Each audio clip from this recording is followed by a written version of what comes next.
Hello friends and welcome to another video. Today I'm going to be drawing some adorable French Bulldogs.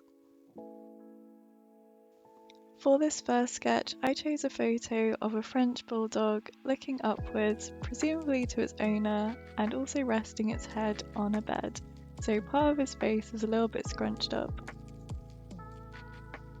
I thought it'd be fun to draw as I could really test out my proportions as well as capturing the cuteness of this particular puppy.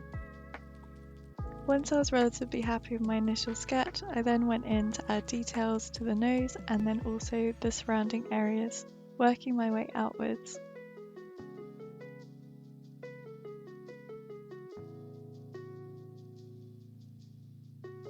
For this particular sketch there wasn't that much detail in the eyes, so I found this quite challenging, but then I started working on the muzzle of this little dog, which seemed to come to me a lot easier as they have defined lines, just like pugs.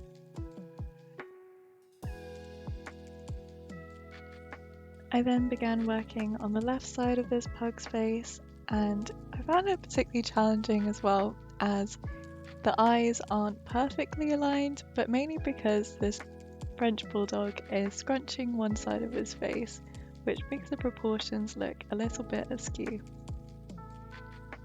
Next up was to draw this French Bulldog's ears.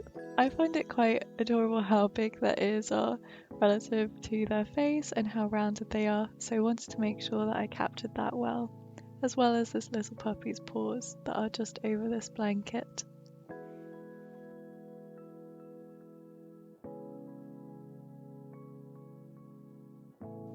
At this point of the sketch I was relatively happy with the lines that I drew, so I just used a simple hatching technique in one direction just to fill out the dark areas of the face.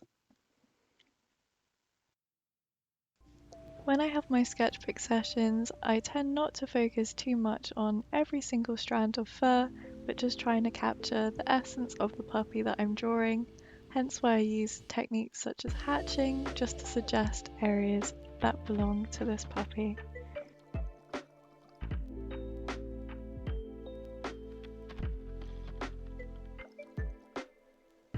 At this stage of the sketch, I was thinking that the drawing was looking a little bit flat, so I decided to go in with some more hatching just to darken up some areas to really bring in those shadows and highlights.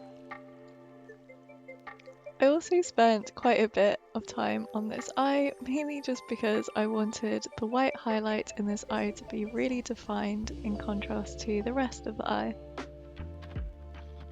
Next up, I decided to do another close-up of a French Bulldog, but this time it's looking up towards the sky and it's the side profile. I haven't actually drawn a side profile in a while in my sketchbook, but it's always good to practice, especially with this particular dog breed, which has such a flat face in general. I thought it would be interesting to capture to see if I could really make this French Bulldog look realistic from the side.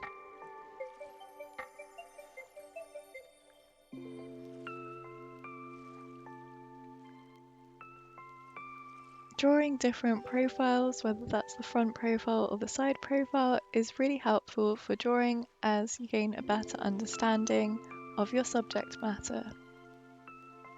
So in this particular instance, I'm really trying to understand where the ears lie, as well as the nose and each individual wrinkle, as well as the main parts that become shaded as this French Bulldog is looking upwards. I'd probably say that this is probably my favourite sketch out of all the ones I did in the sketchbook, and I think it has a really nice illustrative style to it.